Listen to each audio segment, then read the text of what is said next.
नमस्कार मंडळी. हा आहे माझा प्रेग्नन्सीच्या नंतरचा, डिलिव्हरीच्या नंतरचा 4था महिना आता मला चालू आहे आणि प्लस मी ट्राय करणार आहे, की आजपासून मी मिनी व्लॉग करावा आणि टाकावा डेली आणि थोडंफार पोट राहिलेलं आहे माझं. ते आता जाईल थोड्या दिवसांनी आज, सो डोंट वरी.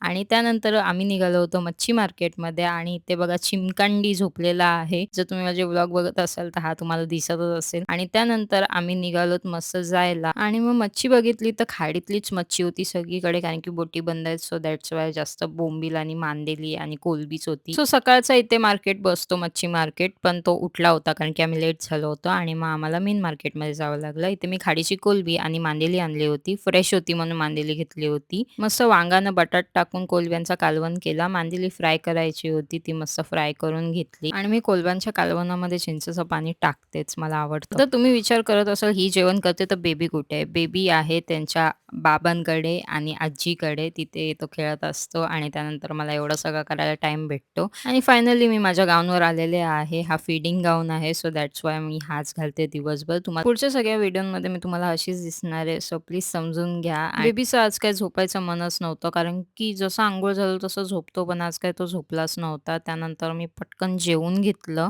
आणि मस्त झालेलं जेवण सगळं. मी थोडंसं तिखट खायला आता चालू केलेलं आहे आणि त्यानंतर परत बेबी उठला. अर्ध्या-अर्ध्या तासांनी उठत होता. मग मी त्याला बघत होते. थोडाफार मग त्याच्यासोबत मी खेळले आणि त्यानंतर मग परत कसाबसा त्याला झोपवला. सो असाच होता माझा काहीसा दिवस. सो भेटूया आपण नेक्स्ट व्लॉगमध्ये. तोवर फॉलो करून ठेवा.